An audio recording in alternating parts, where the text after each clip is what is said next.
은퇴하고 나서 처음으로 얻은 것이 있습니다. 바로 시간이었습니다.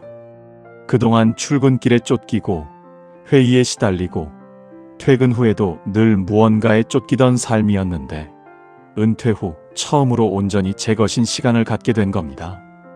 그리고 그 시간을 채울 공간, 바로 집이 있었습니다. 30년을 모아 장만한 이 작은 아파트는 이제 더 이상 잠만 자고 나가는 곳이 아니라 제 남은 인생을 살아갈 진짜 보금자리가 되었습니다. 아침에 일어나 천천히 커피를 내리고 창가에 앉아 책을 읽고 오후에는 낮잠을 자도 누가 뭐라 하지 않는 그런 공간 말입니다. 그런데 말입니다. 은퇴하고 석 달쯤 지났을 때 대학 때부터 알고 지낸 친구에게서 전화가 왔습니다. 형, 요즘 집이 좀 어려워서 그러는데 며칠만 재워줄 수 있을까? 순간 머뭇거려졌습니다. 30년 넘게 알고 지낸 친구인데 거절할 수가 없었습니다. 그때 문득 떠올랐습니다. 오래전에 읽었던 정약용 선생의 글이 말입니다. 가까운 사이일수록 애틋하게 여기고 익숙한 사이일수록 어려워해라. 처음 이 말을 읽었을 때는 이해가 잘 되지 않았습니다. 가깝고 익숙한 사이인데 왜 조심하고 어려워해야 한단 말인가? 오히려 편하게 지내야 하는 것 아닌가? 그렇게 생각했습니다. 그런데 그날 친구의 전화를 받으며 저는 복잡한 마음이 들었습니다. 혹시 선생님의 말씀이 이런 뜻은 아닐까? 가까운 사이라는 이유로 모든 경계를 허물면 안 된다는 것은 아닐까? 그런 생각이 스쳤습니다. 오늘 이 시간 저는 여러분께 제 경험을 솔직하게 나누려 합니다. 왜 노년에 접어든 우리가 아무리 가까운 사람일지라도 함부로 집에 들이면 안 되는지, 그 이유를 정약용 선생의 지혜와 함께 찬찬히 풀어보려 합니다. 혹시 지금 이 순간에도 누군가의 부탁을 거절하지 못해 고민하고 계신 분이 있습니까? 혹은 이미 누군가를 집에 들였다가 불편함을 느끼고 계신 분이 있습니까? 그렇다면 오늘 이야기가 여러분께 작은 위로와 용기가 되기를 바랍니다. 끝까지 함께 해주신다면 마음의 아침 구독과 좋아요로 힘을 보태주시면 더욱 감사하겠습니다. 자, 그럼 시작해보겠습니다. 정약용 선생이 유배지에서 깨달은 거리와 경계의 지혜로 말입니다. 정약용 선생은 48배 나이에 강진으로 유배를 떠났습니다. 한양에서 고위 관료로 승승장구하던 그가 하루아침에 모든 것을 잃고 남쪽 끝 작은 마을로 쫓겨난 겁니다. 벼슬도 명예도 가족도 모두 빼앗긴 채 말입니다. 그곳에서 선생은 18년이라는 긴 세월을 보냈습니다. 처음 몇 해는 견디기 힘들었을 겁니다. 억울함과 분노, 그리움과 외로움이 매일같이 가슴을 짓눌렀을 테니까요. 그런데 신기한 일입니다. 시간이 흐르면서 선생은 유배지에서 오히려 더 많은 것을 보기 시작했습니다. 사람들의 삶을, 관계를, 그리고 그 안에 숨어있는 진리를 말입니다. 강진의 백성들은 가난했습니다. 하루 벌어 하루 먹고 사는 삶이었습니다. 그런데 그들 사이에도 위계가 있었고, 관계가 있었고, 갈등이 있었습니다. 선생은 그것들을 하나하나 관찰했습니다. 어떤 집안은 화목했고, 어떤 집안은 늘 다투었습니다. 어떤 이웃은 서로 돕고 살았고, 어떤 이웃은 담을 쌓고 지냈습니다. 그 차이는 어디서 오는 걸까? 선생은 오랫동안 생각했습니다. 그리고 깨달았습니다. 관계가 무너지는 이유는 가까워졌기 때문이 아니라 경계를 잃어버렸기 때문이라는 것을 말입니다. 선생은 편지에 이렇게 쓰셨습니다. 가까운 사이일수록 애틋하게 여기고 익숙한 사이일수록 어려워해라. 이 문장을 천천히 뜯어보겠습니다. 먼저 애틋하게 여긴다는 것은 무슨 뜻일까요? 한자로 애석입니다. 사랑할래 아낄 석입니다. 사랑하면서도 아끼는 마음입니다. 소중히 여기되 함부로 대하지 않는다는 뜻입니다. 가까운 사이라고 해서 막 대하지 말고 오히려 더 조심스럽게, 더 정성스럽게 대하라는 겁니다. 그 다음 어려워한다는 것은 무슨 뜻일까요? 한자로 위난입니다. 두려워할 위, 어려울 난입니다. 익숙한 사이라고 해서 예의를 버리지 말고 오히려 더 공손하게, 더 조심스럽게 대하라는 겁니다. 독일의 철학자 쇼펜하우어는 이와 비슷한 비유를 들었습니다. 고슴도치의 딜레마라고 합니다. 추운 겨울날 고슴도치들이 추위를 피하려고 서로 가까이 붙었습니다. 그런데 너무 가까이 붙으니 가시에 찔려서 아팠습니다. 그래서 떨어졌습니다. 그러니 이번엔 추웠습니다. 다시 붙었습니다. 또 가시에 찔렸습니다. 고슴도치들은 수없이 반복한 끝에 마침내 적당한 거리를 찾았습니다. 서로 상처받지 않으면서도 따뜻함을 나눌 수 있는 거리 말입니다. 사람 관계도 마찬가지입니다. 너무 멀면 외롭고 너무 가까우면 다칩니다. 정약용 선생은 이것을 200년 전에 이미 꿰뚫고 계셨던 겁니다. 그런데 왜 노년에 이것이 더 중요할까요? 젊었을 때는 회복력이 있습니다. 관계가 무너져도 다시 세울 힘이 있고 상처를 받아도 금방 아뭅니다. 시간도 많고 기회도 많습니다. 그런데 나이가 들면 다릅니다. 한 번 무너진 관계는 다시 세우기 어렵습니다. 한 번 받은 상처는 오래 갑니다. 무엇보다 남은 시간이 많지 않습니다. 그러니 더욱 조심해야 합니다. 선생은 유배지에서 이렇게도 쓰셨습니다. 사람과 사람 사이에는 보이지 않는 선이 있다. 그 선을 넘으면 존중이 사라지고 존중이 사라지면 관계도 사라진다. 경계, 그것은 차가운 담이 아닙니다. 오히려 따뜻한 배려입니다. 서로를 지키는 울타리입니다. 가까운 사이일수록 애틋하게 여기고 익숙한 사이일수록 어려워해야 합니다. 그것이 관계를 오래 지키는 유일한 방법입니다. 특히 노년에는 더더욱 그렇습니다.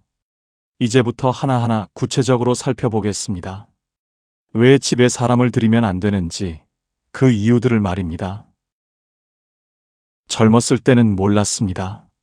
사람을 만나는 것이 즐거웠고 집에 손님이 오면 신났습니다. 밤새 이야기를 나누고 아침까지 술을 마시고 그래도 다음날 출근할 수 있었습니다. 피곤해도 하루 이틀 자고 나면 회복됐습니다.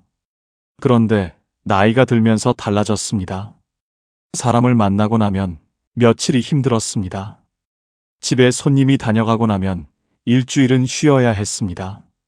이게 제 잘못이 아니었습니다. 몸이 예전 같지 않았던 것입니다. 정약용 선생은 목민심서에서 이렇게 쓰셨습니다. 백성의 부담을 덜어주는 것이 진정한 목민관이다. 백성이 지칠 대로 지쳤는데 더 짐을 지우는 것은 폭정이다. 선생은 백성을 다스리는 관리에게 한 말씀이지만 저는 이것을 노년의 삶에 적용해야 한다고 생각합니다. 나이가 들면 스스로의 부담을 스스로 덜어줄 줄 알아야 합니다. 이미 지쳐있는 몸과 마음에 더 이상 짐을 지워서는 안 됩니다. 그런데 누군가를 집에 들이는 순간 엄청난 짐이 생깁니다. 제 경험을 말씀드리겠습니다. 작년 여름 큰아들이 5살 손주를 데리고 일주일 머물렀습니다. 손주는 귀여웠습니다. 할아버지, 할아버지 하며 따라다니는 게 사랑스러웠습니다. 처음 이틀은 즐거웠습니다. 그런데 사흘째부터 제 몸이 보내는 신호가 달라지기 시작했습니다. 손주는 아침 6시에 일어나서 뛰어다녔고 저는 새벽부터 잠을 설쳤습니다. 낮에는 손주를 돌봐야 했고 저녁에는 저녁대로 식사 준비를 해야 했습니다. 밤에는 손주가 자지 않아서 아들과 함께 재우느라 밤 11시가 넘었습니다. 화장실을 쓰고 싶어도 손주가 먼저 들어가 있으면 기다려야 했고 TV를 보고 싶어도 손주가 만화만 보고 있었습니다. 제가 좋아하는 조용한 아침, 책 읽는 시간, 그 모든 게 사라졌습니다. 일주일이 지나고 아들이 떠났을 때 저는 완전히 녹초가 되어 있었습니다. 이틀을 꼬박 누워 있었습니다.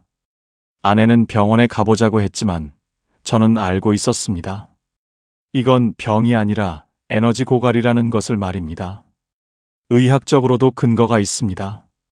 나이가 들면 체력이 떨어지고 회복하는데 시간이 오래 걸립니다. 젊었을 때는 하루 자면 회복되던 것이 이제는 3, 4일이 걸립니다. 면역력도 떨어집니다. 스트레스를 받으면 쉽게 병에 걸립니다. 수면 장애도 생깁니다. 마음이 편치 않으면 잠을 이루지 못합니다. 그런데 집에 누군가 머물면 이 모든 문제가 한꺼번에 터집니다. 체력은 소진되고 스트레스는 쌓이고 잠은 오지 않습니다. 며칠이면 괜찮겠지 싶지만 며칠이 일주일이 되고 일주일이 한 달이 됩니다. 그 사이 건강은 조금씩 나빠집니다. 정약용 선생은 유배지에서 홀로 지내며 이런 깨달음을 얻으셨습니다. 사람은 혼자 있을 때 비로소 자신을 돌볼 수 있다. 늘 누군가와 함께 있으면 자신을 잃어버린다. 선생도 처음에는 외로웠을 겁니다. 가족도 친구도 동료도 없는 낯선 땅에서 말입니다. 그런데 시간이 지나면서 깨달으셨습니다. 혼자 있는 시간이 오히려 자신을 회복하는 시간이라는 것을 말입니다. 아침에 일어나 천천히 세수를 하고 차를 마시며 책을 읽고 저녁에는 산책을 하며 생각을 정리하는 그 시간들이 선생을 다시 일으켜 세웠습니다. 우리 노년도 마찬가지입니다. 혼자 있는 시간이 필요합니다. 아무도 신경 쓰지 않아도 되는 시간, 오롯이 나만을 위한 시간이 필요합니다. 그런데 집에 누군가 머물면 그 시간은 사라집니다. 선생은 이렇게도 쓰셨습니다. 에너지를 지키는 것이 곧 생명을 지키는 것이다. 노년의 가장 큰 자산은 돈도 아니고 명예도 아닙니다. 바로 에너지입니다. 하루를 건강하게 살아갈 수 있는 기운, 그것이 가장 소중합니다. 그 에너지를 지키려면 불필요한 것들을 걷어내야 합니다. 거절해야 할 것은 거절하고 내려놓아야 할 것은 내려놓아야 합니다. 특히 집에 누군가를 들이는 것, 이것만큼 에너지를 빼앗아가는 일도 없습니다. 가족이든 친구든 아무리 가까운 사이라도 말입니다. 이것이 이기심이 아닙니다. 생존의 원칙입니다. 내가 쓰러지면 아무것도 할 수 없습니다. 그러니 먼저 나를 지켜야 합니다. 내 평화를 지켜야 합니다. 내 에너지를 지켜야 합니다. 집이라는 공간은 단순히 비바람을 피하는 건물이 아닙니다. 그것은 제 정체성이고 제 자존감이며 제 존엄성입니다. 이 집을 마련하기 위해 30년을 넘게 일했습니다. 매달 월급에서 조금씩 떼어내어 모았고 주말에도 쉬지 않고 일했습니다. 그렇게 모은 돈으로 장만한 이 작은 공간이 이제 제 남은 인생의 전부입니다. 그런데 누군가를 집에 들이는 순간 이상한 일이 벌어집니다. 겉으로는 아무 변화가 없어 보입니다. 여전히 제 집이고 제 이름으로 된 등기부등본이 있고 관리비도 제가 냅니다. 그런데 실제로는 뭔가 달라집니다. 보이지 않는 주도권이 조금씩 넘어가기 시작합니다. 정약용 선생은 논어를 해설하며 이런 말씀을 남기셨습니다. 거처는 공손하게 하고 일은 경건하게 하며 사람과 더불어 지낼 때는 충성스럽게 하라. 여기서 중요한 것은 거처는 공손하게라는 부분이다. 남의 집에 머무는 사람은 반드시 공손해야 한다. 그것이 사람의 도리다. 선생의 말씀이 옳습니다. 남의 집에 머무는 사람은 공손해야 합니다. 조심스러워야 합니다. 감사해야 합니다. 그런데 현실은 어떻습니까? 가까운 사이일수록 이 예의가 무너집니다. 가족인데 친구 사이에 이런 말과 함께 경계가 사라집니다. 그 순간부터 문제가 시작됩니다. 제 경험을 말씀드리겠습니다. 몇 년 전 막내 동생이 사업이 어려워져서 석 달간 제 집에 머물렀습니다. 동생이니까 당연히 도와야 한다고 생각했습니다. 처음 한 달은 조심스러웠습니다. 형, 괜찮으시면 이것 좀 써도 될까요? 형, 제가 청소 도와드릴까요? 그렇게 물어보며 지냈습니다. 그런데 2달째부터 달라지기 시작했습니다. 형, 오늘 저녁 뭐 먹을까요? 형, 제 친구 하나 저녁에 데려와도 될까요? 형, 내일 빨래 좀 같이 돌려주세요. 점점 요구가 많아졌습니다. 3달째에는 아예 주인처럼 굴었습니다. 형, 오늘 청소 좀 해주세요. 너무 지저분해요. 형, 냉장고에 맥주 좀 채워주세요. 떨어졌어요. 형, 보일러 온도가 낮은 것 같은데 좀 올려주세요. 이제는 명령조였습니다. 저는 참았습니다. 동생이니까, 어려울 때니까 조금만 더 참자고 생각했습니다. 그런데 어느 날 제가 제 서재에 들어갔다가 깜짝 놀랐습니다. 동생이 제 책상을 쓰고 있었습니다. 제 책들을 치워놓고 자기 노트북을 펼쳐놓고 전화 통화를 하고 있었습니다. 형, 여기가 조용해서 일하기 좋네 라고 말하는 동생을 보며 저는 깨달았습니다. 이건 더 이상 제 집이 아니라는 것을 말입니다. 그날 저녁 저는 동생에게 말했습니다. 이제 나가야 할 것 같다고, 3달이 지났다고, 약속을 지켜야 한다고 말입니다. 동생은 화를 냈습니다. 형이 그렇게 매정해요. 제가 이렇게 어려운데 고작 3달 재워준 게 뭐가 대수라고 그렇게 말하며 침을 쌌습니다. 우리는 그 후로 1년 넘게 연락하지 않았습니다. 평생을 함께 자란 동생과 말입니다. 무엇이 잘못된 걸까요? 제가 너무 매정했던 걸까요? 아닙니다. 저는 지금도 제 결정이 옳았다고 생각합니다. 잘못은 처음부터 경계를 허문 것이었습니다. 동생이니까 괜찮겠지, 가족인데, 뭐, 그렇게 생각하며 선을 지우지 않았어야 했습니다. 정약용 선생은 이렇게 경고하셨습니다. 세상의 큰 재앙은 작은 것에서 시작된다. 처음에는 대수롭지 않아 보이는 일이 나중에는 걷잡을 수 없는 문제가 된다. 그러므로 처음부터 조심해야 한다. 집에 누군가를 들이는 것, 이것은 작은 일처럼 보입니다. 하루 이틀 재워주는 것, 일주일쯤 같이 지내는 것, 별것 아닌 것처럼 보입니다. 그런데 그 작은 일이 나중에는 제 노후 전체를 흔드는 큰 문제가 됩니다. 주도권을 잃고 존중을 잃고 결국 평화를 잃게 됩니다. 더 무서운 것은 관계가 틀어진 후입니다. 누군가 제 집에 오래 머물면 그 사람은 이미 이곳을 자기 집처럼 여기게 됩니다. 나가달라고 하면 반발하고 관계는 돌이킬 수 없이 무너집니다. 법적으로 내보낼 수는 있지만 그 과정에서 받는 스트레스와 상처는 엄청납니다. 실제로 그런 사례들이 있습니다. 친구를 잠시 재워줬다가 몇 년째 못 내보내고 있는 경우, 자녀가 독립하지 않고 계속 부모 집에 눌러 앉아 있는 경우, 이런 일들이 드물지 않습니다. 내 집인데, 내가 주인이 아닌 것 같은 느낌, 내 재산인데, 내 마음대로 할 수 없는 상황, 이것만큼 비참한 일이 또 어디 있겠습니까? 그러니 처음부터 조심해야 합니다. 경계를 분명히 해야 합니다. 아무리 가까운 사이라도 선을 그어야 합니다. 그것이 나를 지키는 길이고 관계를 지키는 길입니다. 정약용 선생은 목민심서에서 이렇게 쓰셨습니다. 사람이 집안에서 가장 힘써야 할 일은 그곳에 화기가 돌도록 하는 일이다. 집안에 화기가 없으면 모든 것이 무너진다. 화기, 화목할 화, 기운기입니다. 평화롭고 따뜻한 분위기를 뜻합니다. 선생은 이것이야말로 가장 중요한 것이라고 말씀하셨습니다. 그런데 역설적이게도 함께 있는 시간이 많아질수록 이 화기는 깨지기 쉽습니다. 멀리서 가끔 만날 때는 보이지 않던 것들이 함께 살면서 적나라하게 드러나기 때문입니다. 사람마다 생활 방식이 다릅니다. 아침형 인간이 있고 저녁형 인간이 있습니다.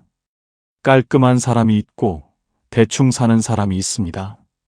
조용한 걸 좋아하는 사람이 있고 시끄러운 걸 좋아하는 사람이 있습니다. 멀리서 가끔 만날 때는 이런 차이가 문제되지 않습니다. 몇 시간 참으면 되니까요. 그런데 함께 살면 다릅니다. 매일 부딪힙니다. 제가 새벽 6시에 일어나 조용히 하루를 시작하고 싶은데 상대방은 밤늦게까지 TV를 보고 아침에 늦게 일어납니다. 제가 깔끔하게 정리하고 싶은데 상대방은 여기저기 물건을 흩어놓습니다. 제가 조용히 책을 읽고 싶은데 상대방은 큰 소리로 음악을 틉니다. 작은 것들입니다.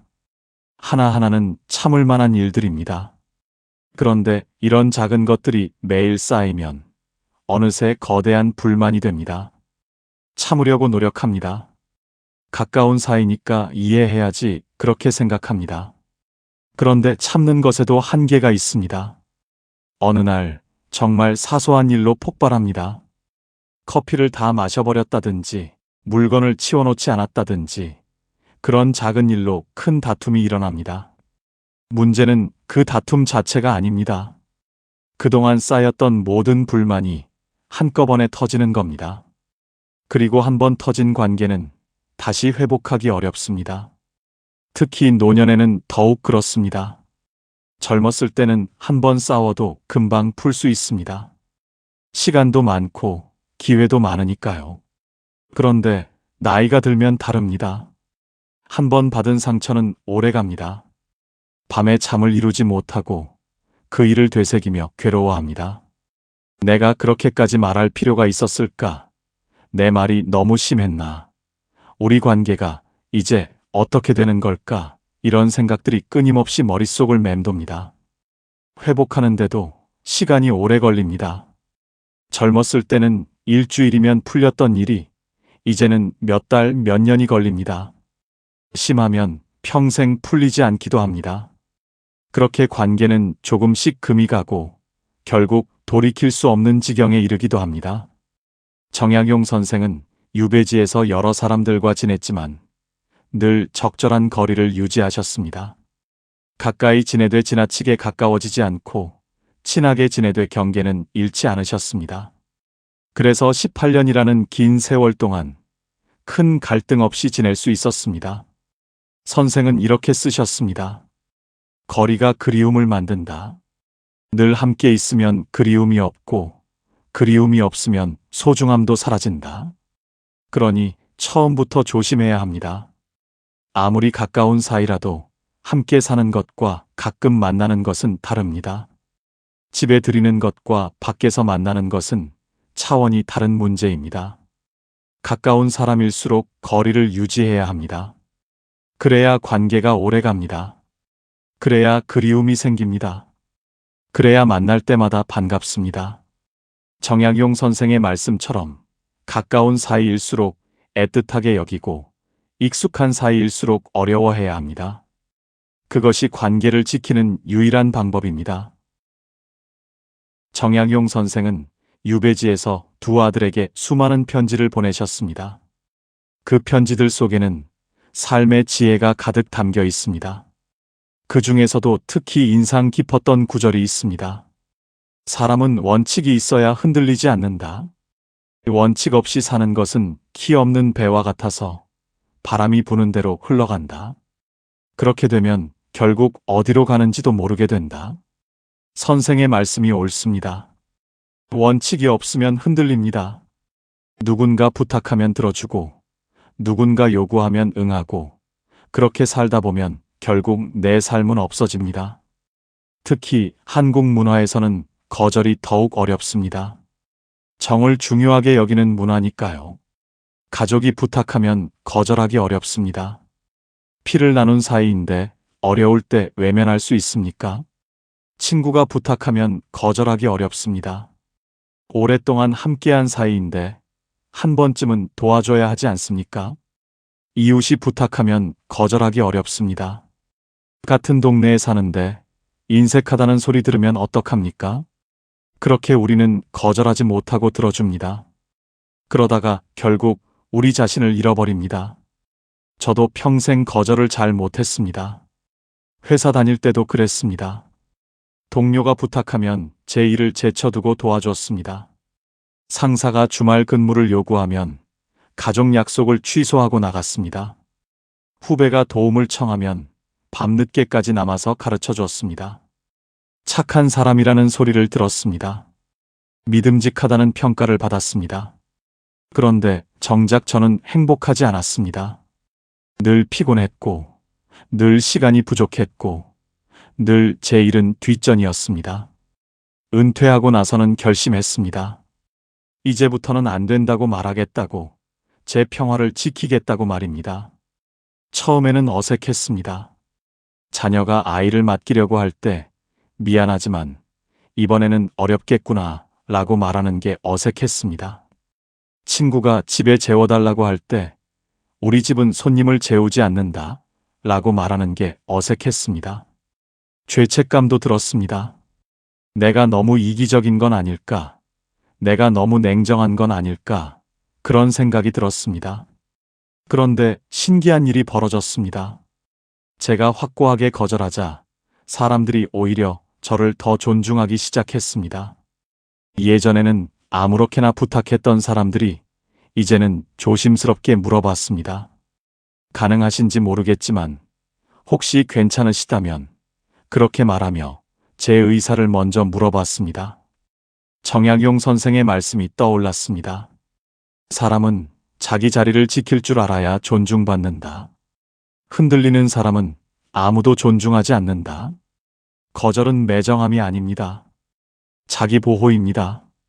제 평화를 지키기 위한 당연한 권리입니다. 구체적으로 어떻게 해야 할까요? 첫째, 명확한 원칙을 세우십시오. 우리 집에는 손님을 재우지 않는다.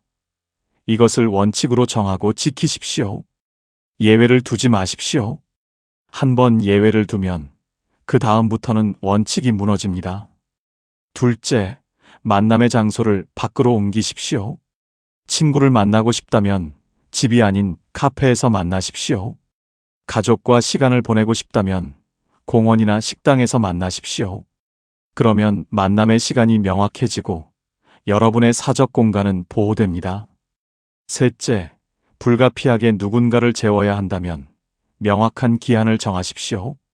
일주일, 한 달, 기한을 분명히 정하고 그 기한이 되면 반드시 나가도록 하십시오. 사정이 이러니 조금만 더 이런 말에 넘어가지 마십시오. 넷째, 생활비 분담을 명확히 하십시오. 우리 집에 머물면 생활비는 절반씩 나눈다. 이것을 처음부터 규칙으로 정하십시오. 돈 이야기를 꺼내기 어렵다고요. 그러니까 처음부터 규칙으로 정해두는 겁니다. 이것이 인색함이 아닙니다. 공정함입니다. 정약용 선생은 이렇게 쓰셨습니다. 원칙을 지키는 것은 고집이 아니라 지혜다. 원칙이 있는 사람은 흔들리지 않고 흔들리지 않는 사람은 평화롭다. 여러분의 노년은 유한합니다. 남은 시간이 얼마나 될지 아무도 모릅니다. 그 귀한 시간을 다른 사람들의 필요와 요구에 소비하지 마십시오. 여러분이 원하는 방식으로 사십시오. 거절하십시오. 안 된다고 말하십시오. 그것이 여러분 자신을 사랑하는 방법입니다.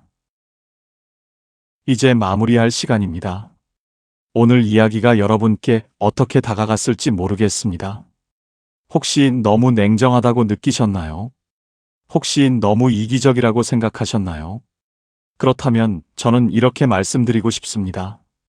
이것은 냉정함이 아니라 지혜이고 이기심이 아니라 자기 사랑입니다. 저는 지금 혼자 삽니다. 아내와 둘이 살지만 자녀도 손주도 친구도 함께 살지 않습니다. 누구에게도 제 집을 내어주지 않습니다. 처음에는 외로웠습니다. 넓은 집이 텅 빈 것 같았고 조용한 저녁이 쓸쓸하게 느껴졌습니다. 혹시 제가 너무 매정한 건 아닐까? 이렇게 혼자 늙어가는 게 맞는 건가? 그런 생각도 들었습니다. 그런데 시간이 지나면서 깨달았습니다. 외로움이 고독으로 바뀌고 고독이 자유로 바뀐다는 것을 말입니다. 아침에 일어나 창문을 열 때 아무도 저를 방해하지 않습니다. 천천히 커피를 내리며 하루를 준비할 때 누구의 눈치도 볼 필요가 없습니다. 오후에 책을 읽다가 졸음이 오면 그냥 잠들 수 있고 저녁에 산책을 나가고 싶으면 언제든 나갈 수 있습니다. 이것이 바로 제가 평생 일해서 얻고자 했던 것입니다. 자유입니다. 정약용 선생도 유배에서 풀려나신 후 고향으로 돌아가서 조용히 사셨습니다. 찾아오는 사람들을 맞이하시되 함께 살지는 않으셨습니다. 제자들이 와도 며칠 머물다 돌려보내셨고 친지들이 와도 적절한 거리를 유지하셨습니다. 선생은 18년의 유배 생활을 통해 깨달으셨던 겁니다.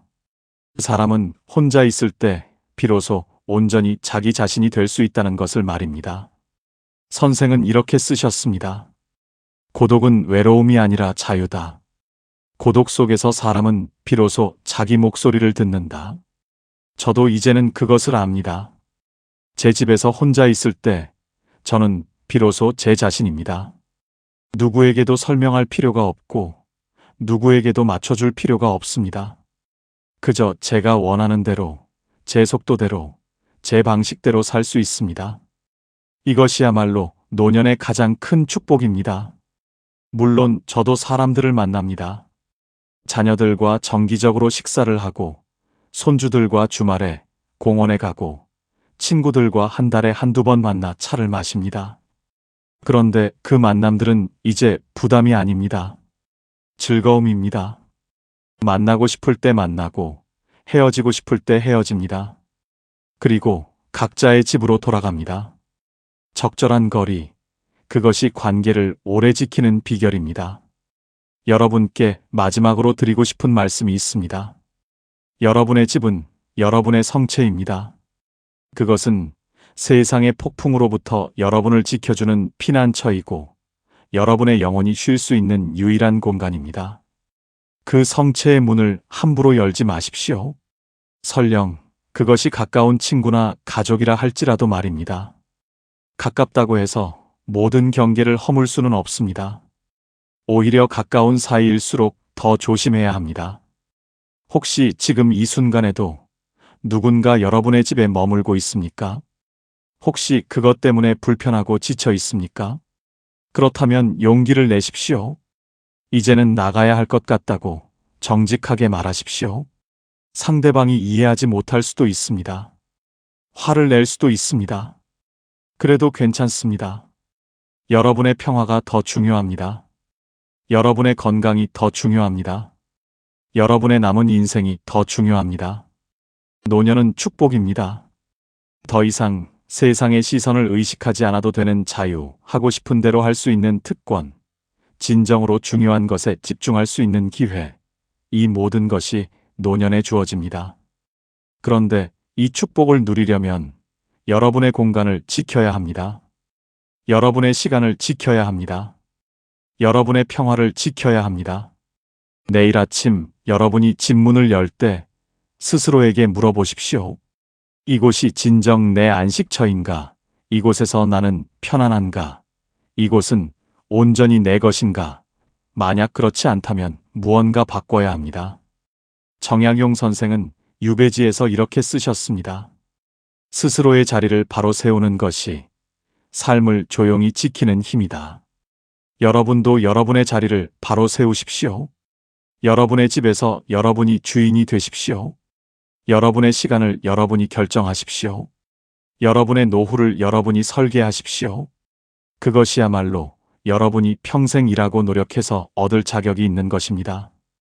오늘 이 시간이 여러분께 작은 용기가 되었기를 바랍니다. 마음의 아침을 끝까지 함께 해주셔서 감사합니다. 구독과 좋아요는 저에게 큰 힘이 됩니다. 여러분의 지혜로운 노년을 응원합니다. 여러분의 평화로운 하루하루를 기원합니다. 그리고 무엇보다 여러분이 여러분 자신의 주인으로 사시기를 바랍니다. 고맙습니다.